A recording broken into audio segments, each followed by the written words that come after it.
네, 한 주간 저에게 최고 경영자들의 소식을 전해드리는 CEO 풍향계 순서입니다. 네, 삼성전자를 100년가의 기업으로 키우겠다는 이재용 삼성전자 부회장과 지분 상속을 마치고 최대 주주로 올라선 조원태 한진그룹 회장 소식을 윤선희, 김지수 기자가 전합니다.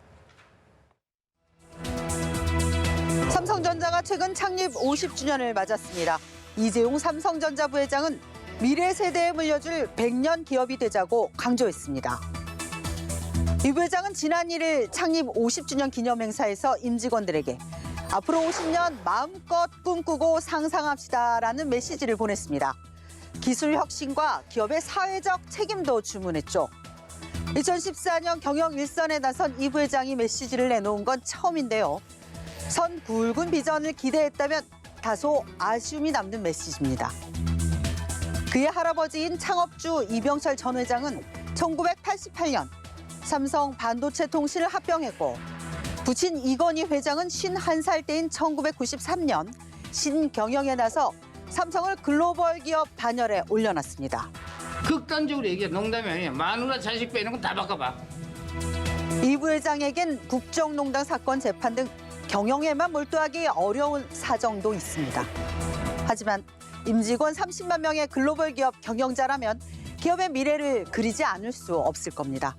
지난달 25일 이 부회장에 대한 국정농단 파기환송심 첫 공판에서 재판장은 삼성그룹 총수로서 이 부회장의 선언은 무엇이고 무엇이어야 하는지 생각해보라고 말했습니다. 이 부회장이 어떤 답을 내놓을지 궁금합니다. 롯데그룹 창업주 신격호 명예회장이 지난달 31일 99살인 백수를 맞았습니다. 재계 창업 1세대 중 최고령입니다.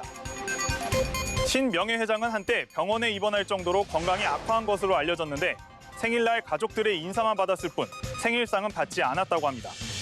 신 명예회장은 1942년 일본으로 건너가 사업에 성공한 뒤 1965년 금이환양에 한국 롯데그룹을 일궈 재계 5위로 키웠습니다. 하지만 몇 년 전부터 마음 편한 날이 없습니다. 일본에서 성장한 두 아들이 2016년 경영권 분쟁을 벌이는 바람에 3부자가 나란히 경영비리 의혹으로 법정에 서기도 했습니다. 신 명예회장, 업무상 횡령과 배임 혐의로 최근 대법원에서 징역 3년의 실형 확정 판결을 받았지만 건강 때문에 형 집행은 정지됐습니다. 백수를 맞아 더욱 쓸쓸해 보이는 모습입니다. 고 조양호 전 한진그룹 회장 유족들이 지분 상속을 마무리했습니다. 배우자인 이명희 정석기업 고문과 3남매가 법정 비율대로 지분을 상속받았는데요.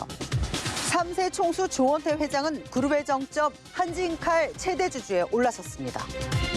하지만 의결권 있는 보통주 지분만 보면 조원태 회장 6.52%, 조현아 전 대한항공 부사장 6.49%, 조현민 한진칼 전무 6.47%, 그리고 이명희 고문 5.31%입니다.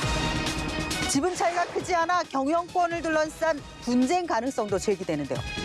모친 이 고문이 세 자녀 중 누구 편에 서느냐에 따라 경영권이 달라질 수 있고 비대주주인 사모펀드와 경영권 분쟁이 벌어질 수도 있습니다. 재벌가의 통과 의례처럼 여겨지는 경영권 분쟁 피할 수 있을까요? 전문 경영인 최양하 한샘 회장이 회장직에서 물러났습니다. 최 회장은 1979년 입사해 공장장, 상무이사를 거쳐 1994년 대표이사 전무, 1997년 대표이사 사장 자리에 올랐습니다. 국내 500대 기업 중 최장수 최고 경영자인데요. 25년간 CEO로 한샘을 이끌며 매출 2조 원의 중견기업이자 종합 인테리어 1위 기업으로 키웠습니다. 1997년 외환위기를 극복했고 2014년 스웨덴 가구 이케아 진출도 이겨냈습니다. 하지만 한샘은 최근 2년여간 사내 성폭행 사건과 실적 감소 등으로 부침을 겪었습니다.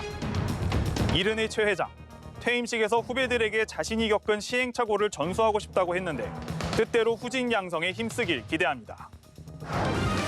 미국에서 1930년까지 대공황기에 생겨난 기업 중 현재까지 살아남은 건 대여섯 개에 불과합니다. 역사적으로 현실에 안주한 기업이 오랜 기간 선두를 지킨 사례는 없습니다. CEO들은 위기 때마다 과감한 혁신에 나서는 것이 장수의 비결이라는 점을 명심해야 합니다. 이번 주 CEO 풍향계는 여기까지입니다.